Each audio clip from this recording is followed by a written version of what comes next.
I'm Peter Adamson, and you're listening to the History of Philosophy podcast, brought to you with the support of the Philosophy Department at King's College London and the LMU in Munich, online at historyofphilosophy.net.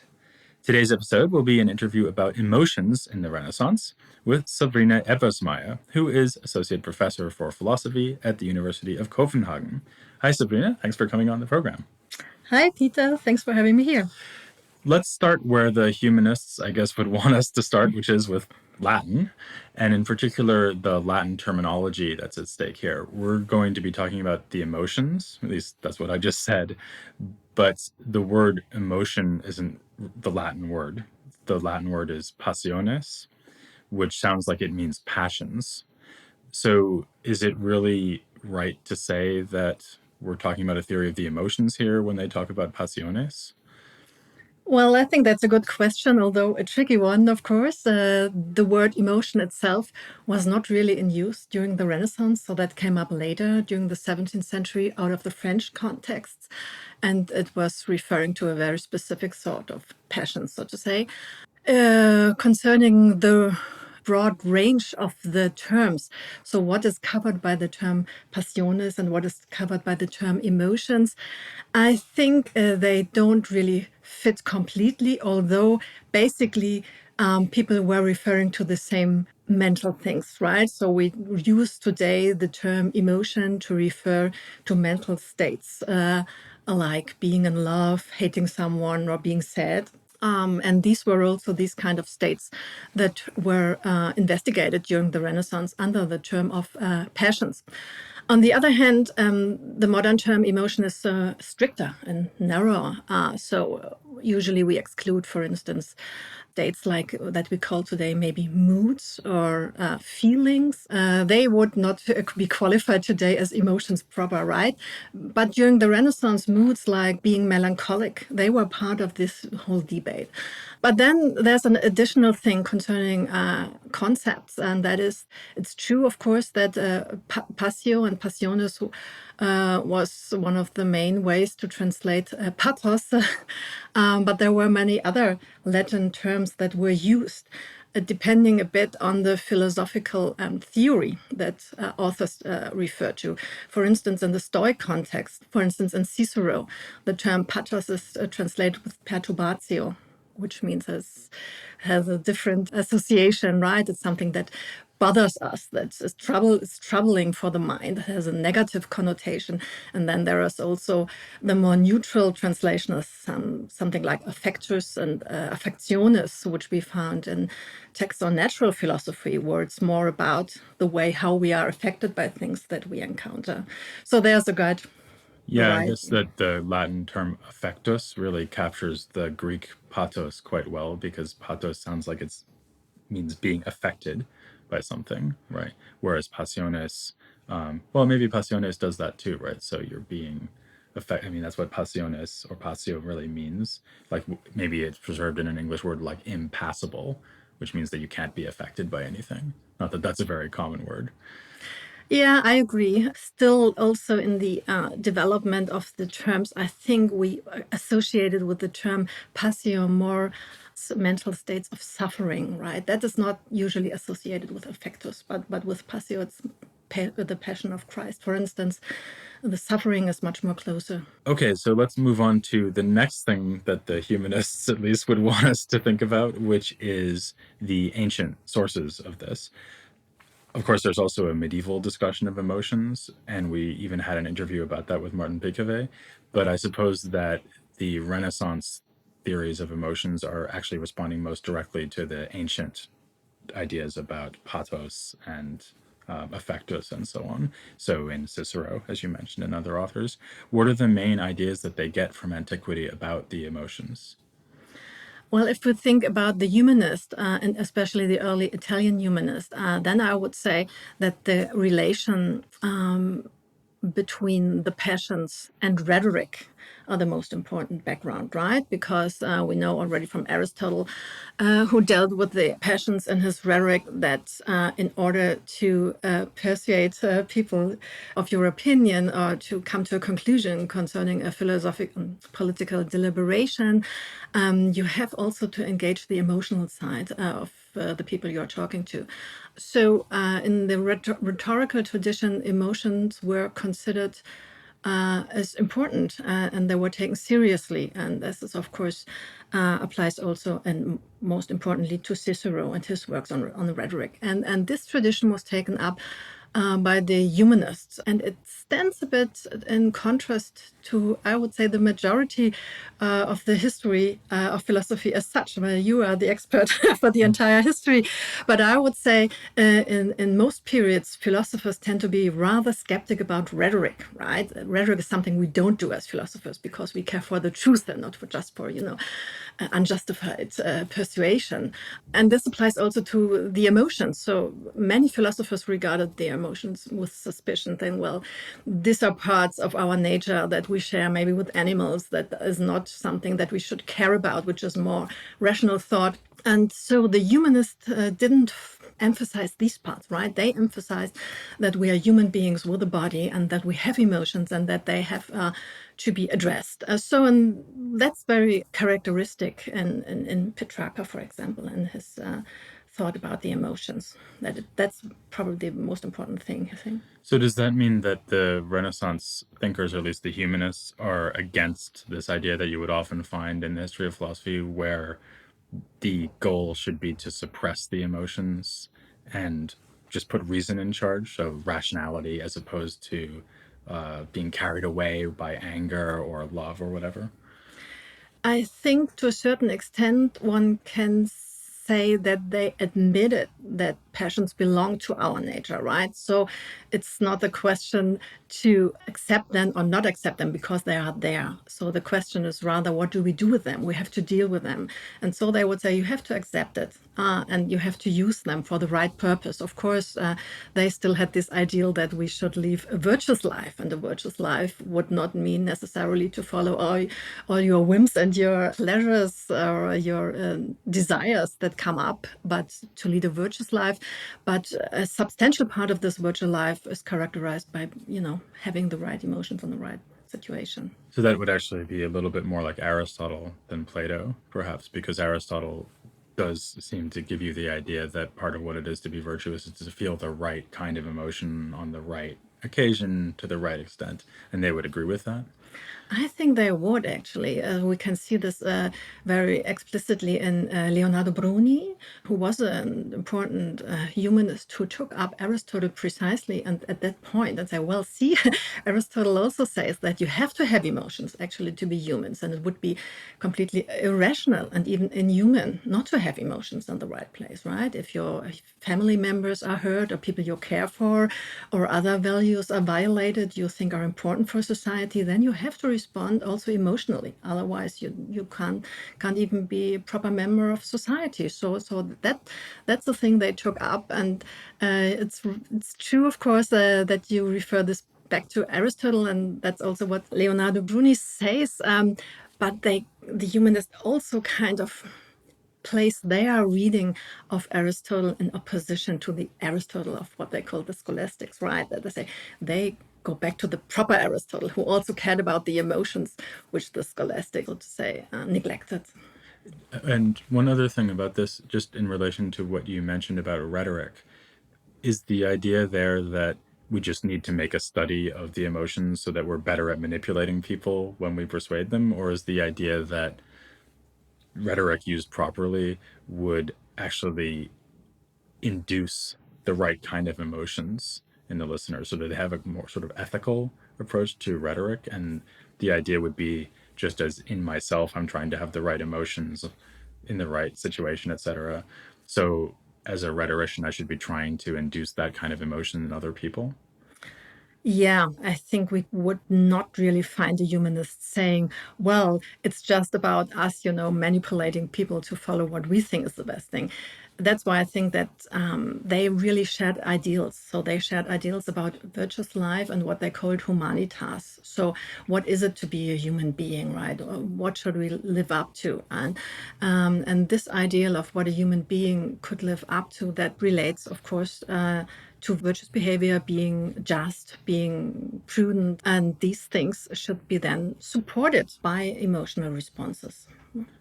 Okay, so one reason that we do have emotions, I take it, is that we have bodies, right? So emotions seem to be very strongly anchored in the body. If you think about something like losing your temper, it's, a psychological event, but is also a physical event, and that's very obvious. Do the Renaissance theories of emotions tend to emphasize that? Do they tend to, for example, locate emotions in the body as opposed to in the immaterial soul, if we have one? If we have a look at later stages of the Renaissance, I think the latter part applies, namely that the Renaissance authors were very much interested in the physiological aspects of emotions. And that's not so much within the humanistic tradition where this came up, but that's more related to the medical traditions that were also taken up during the Renaissance, and the interest in investigating the soul of the human being more based on actual observations about how humans behave rather than coming up with normative concepts about what the human soul is supposed to be. So with these medical approaches, we see a very strong emphasis on the physiological aspects. And one early example is, of course, already Marsilio Ficino in his work De Vita Libertatis, where he is a physician about a work-related disease for intellectuals, so to say, melancholy, that we all suffer every now and then as intellectuals, because there's a whole theory behind why it is so.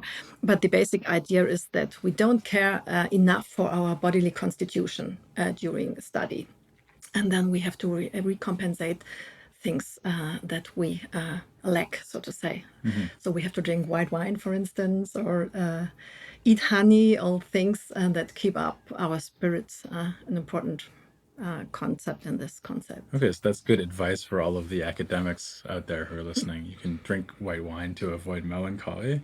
And I guess this is also true of then other authors who are even more prominently associated with medicine, like Cardano or Campanella, people like that. Who should we be thinking about here? Most prominently also in Telesio and in Fracastoro. And in Telesio, we find an entire theory about the passions and how they are related to our bodily constitution and how the affections of the surrounding world have an impact about the way we feel.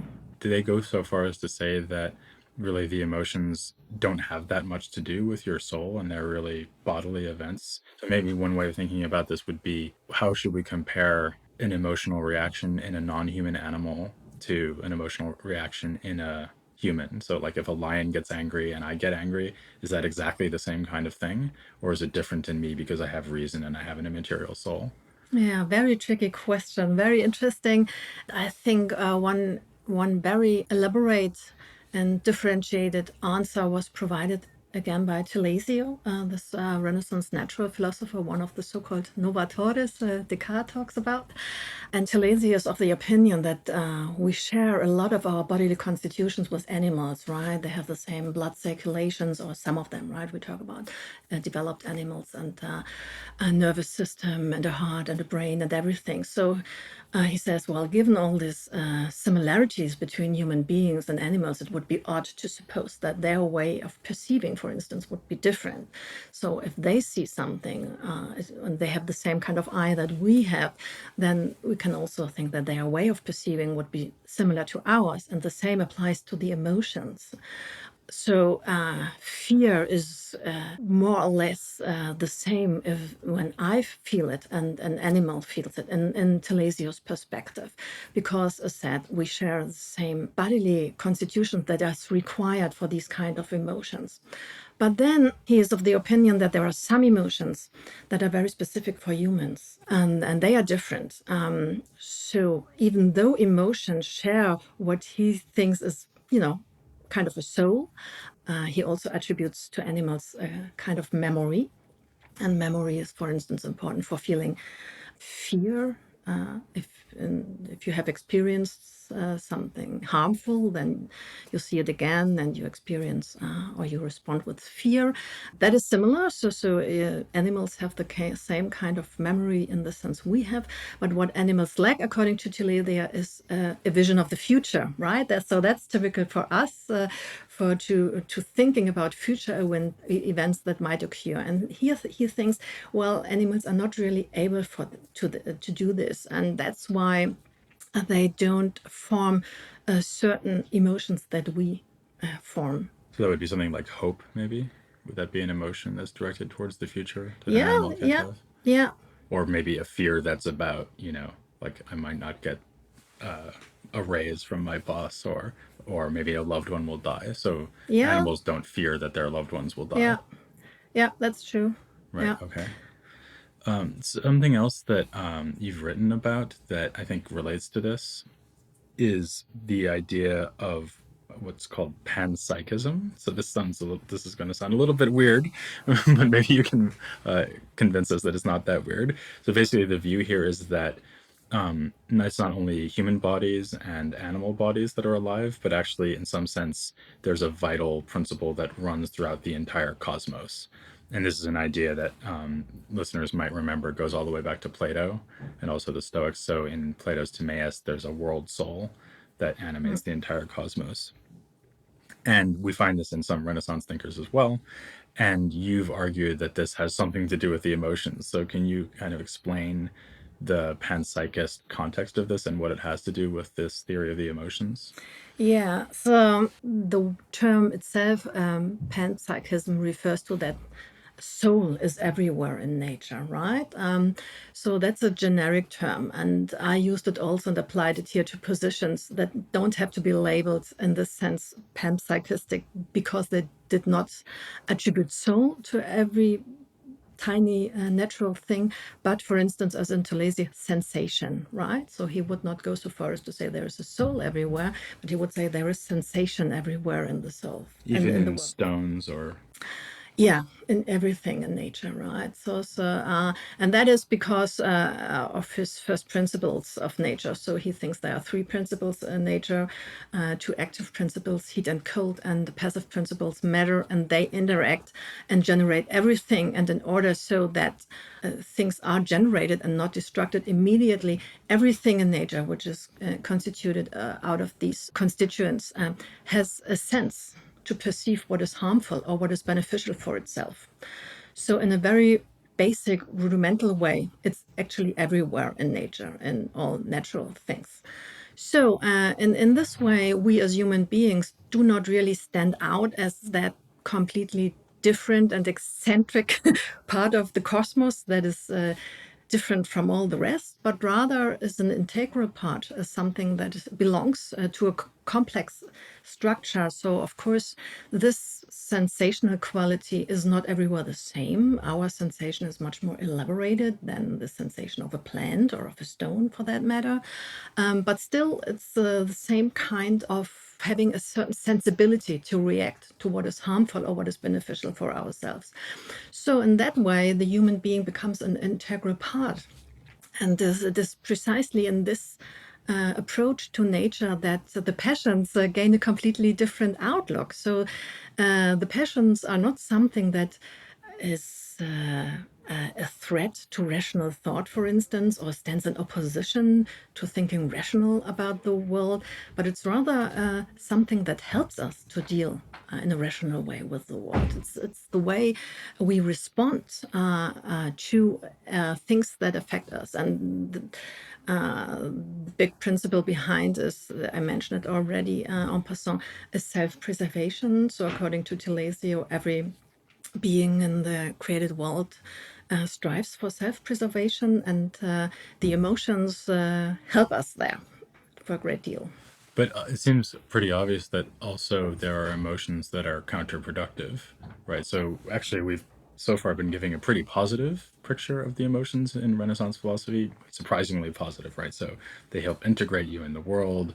They can be felt appropriately, so they don't all have to be crushed by reason and so on. But obviously, sometimes you do get carried away with your emotions. You lose your temper, or you conceive passion for another person, which is maybe not such a good idea, right? So, do they have advice for people who are having emotional reactions that are inappropriate? I can't really now think about any moral advice. So that would go to some moral. The question would be going. I understood it in that way, but in Telesio, for instance, he takes a naturalistic approach to the passions. Right, they are a natural phenomenon. So we look at it that in that way, and of course, then in that, if we look at it in that way and ask to what extent a certain passion is beneficial or harmful for the self-preservation of the species, not of the species, of the individual, then of course there can be passions that are harmful.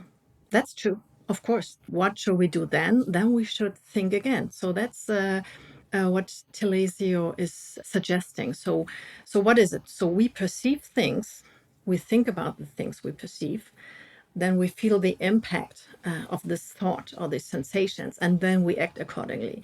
And so, in the ideal world, this process would always lead to the self preservation of the individual. But of course, it can happen that we haven't thought it through, for instance, right? And that we choose to follow rather the inclinations of a fulfillment of a desire which is at hand rather than to go for the long term aim. That's the classic. But then he thinks, well, that still we as human beings have this ability to think about the future, and we should do this. So we should use all our capacities. That actually sounds very stoic to me, because the Stoics have this idea that there are impressions that sort of strike you from the outside, and if you're a non-human animal, then you'll just instinctively react to the impression and follow the impression. So, for example, animals will just eat food whenever they're hungry, right? Whereas if you're a human, since reason is in play, you have to assent to the impression.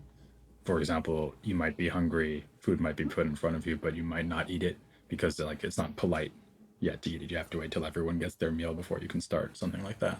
So is he influenced by the Stoics in formulating that theory? Or is it just a kind of coincidence that the two things look rather similar?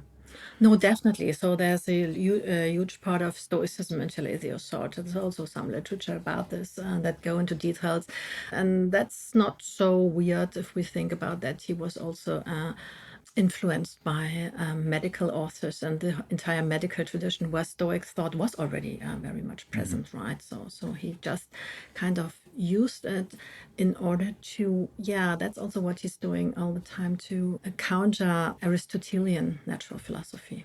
Yeah, it seems to me that this question of how, what kind of therapy to take towards the emotions really it's a good example of why it matters whether the emotions are more on the body side or more on the soul side, because like that thing you mentioned before about drinking white wine to avoid melancholy, so that's not advice for having a better way of thinking. So what Telesio says, right, think about the future, don't think about your present needs. That's very different from saying drink white wine. So it seems like there's these sort of two levels on which we can engage with our own emotions. One level where we just try to modify our bodies to change the reactions that are taking place there, and another level where we try to deal with it at the level of soul or of belief. Yeah, that's true and fair to say. And I would say that during the Renaissance, philosophers tend to emphasize the non-cognitive therapeutic advices.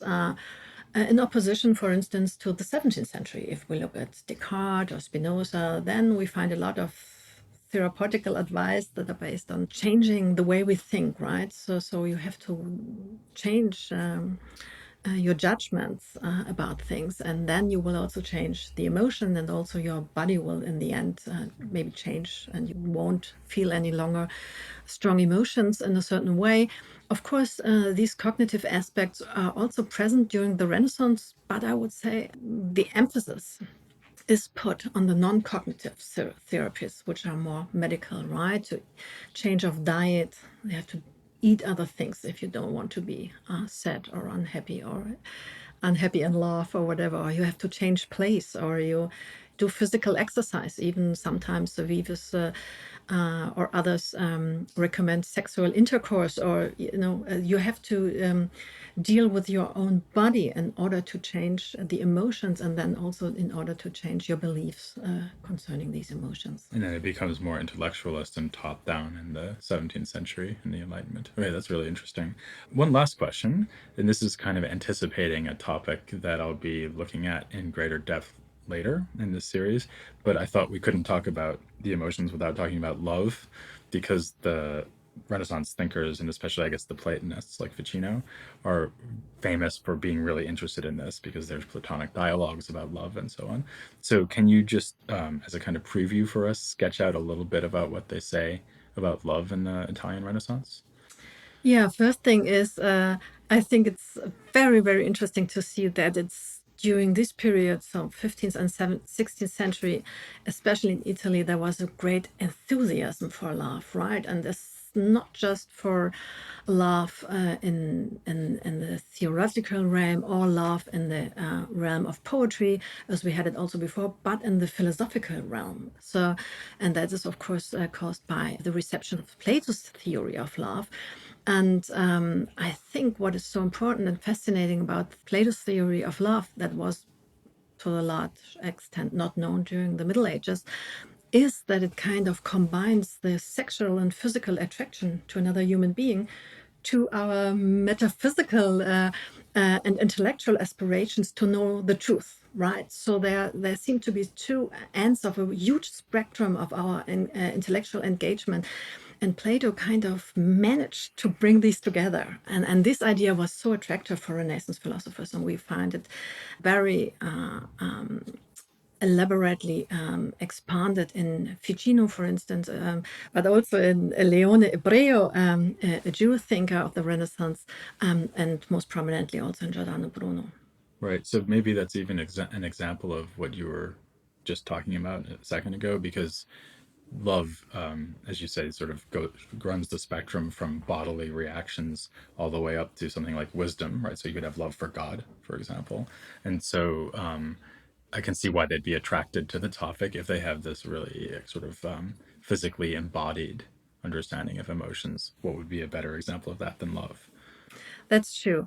And I think it's also interesting to say that this brings us back to the beginning when we talked about the concept of emotion. So if we look about how the emotion of love is treated today in contemporary research on emotions, then it's more or less the personal love between two people and their respective beliefs they share.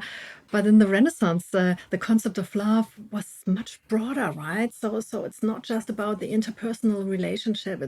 It's about an emotion we feel to the entire world, and that binds us together with the entire world. It's understood as the so-called copula mundi, the bond that brings together all things in the cosmos. So love is much more than just an interpersonal thing, although it's also an interpersonal thing, but it has this metaphysical dimension. And in this way, the entire debates of the emotions in the Renaissance was broader than what we treat today when we talk about emotions. Okay, well, speaking of love, the next person I'm going to be covering in the podcast is actually Christine de Pizan, who we've already met because, as some listeners might remember, way back at the end of the coverage of Latin medieval philosophy, we talked about her as one of the critics of the Romance of the Rose, which is a poem that's famously all about love and sex. And she didn't like it very much and said so. So you might want to revisit that. But next time we'll be devoting an entire episode to other aspects of her thought. But for now, I will thank Sabrina Ebbersmeyer very much for coming on the podcast. It was such a pleasure to be here. And please join me next time for Christine de Pizan here on The History of Philosophy Without Any Gaps.